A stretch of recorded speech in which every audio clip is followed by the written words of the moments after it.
Pierre Kosciusko-Morizet, bonjour. Vous êtes créateur de Price Minister, vous êtes PDG, mais en fait, vous l'avez vendu il y a l'été dernier à un groupe japonais. Est-ce que c'est difficile quand on a créé un projet comme Price Minister, c'est un petit peu un bébé, de le laisser à d'autres mains? Oui, c'est marrant cette idée de vendre son bébé. Heureusement, dans la vraie vie, on vend rarement les bébés.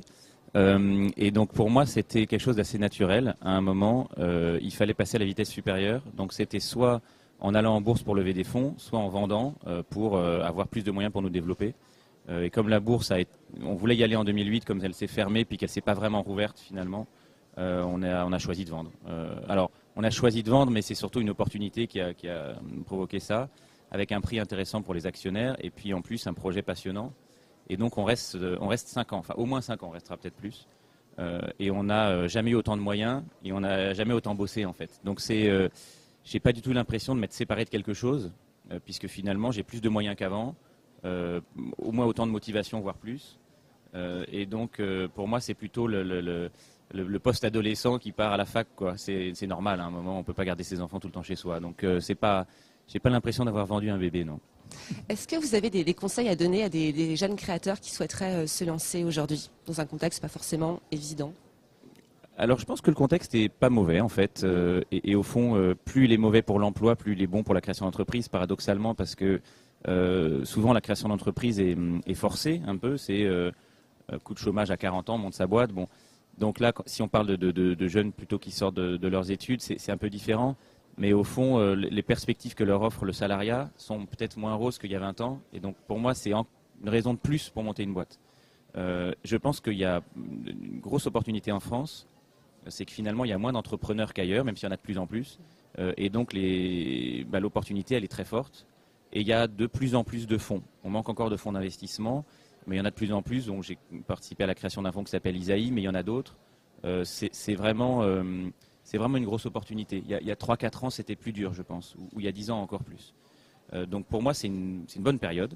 Et le conseil, c'est juste d'y aller, parce que je pense qu'on risque pas grand-chose en montant une boîte, et que plus on attend, plus c'est dur, parce que plus on doit renoncer à un train de vie, plus on risque d'avoir un prêt immobilier sur le dos à rembourser, etc., etc. Donc quand on a 25-30 ans, on n'a pas grand-chose à perdre. Au pire, on déménage dans un petit studio pendant quelques années, puis c'est pas grave.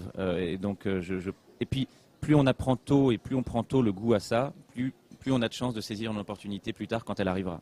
Ça vous semble intéressant, les mesures qui ont été prises dernièrement, auto-entrepreneurs, URL, même si ce n'était pas forcément adapté à votre cas si ça avait existé, mais... Alors il y avait Hervé Novelli tout à l'heure sur votre plateau que j'ai salué chaleureusement. Moi je trouve que ce qu'il a fait avec l'auto-entrepreneur, c'est fabuleux.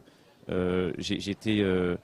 hier sur France 3, on parlait des aménagements qu'il fallait, de gens qui disaient si on ne peut pas aménager, il faut l'arrêter, etc. Je trouve que c'est très grave de dire ça parce que c'est une des fois en France où on arrive à donner un souffle de création d'entreprise, à créer une nouvelle dynamique. Alors il ne faut surtout pas l'arrêter.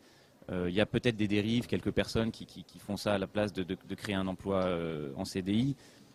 Faut traiter les dérives, mais il ne faut surtout pas arrêter cette énergie. Donc oui, c'est extrêmement positif.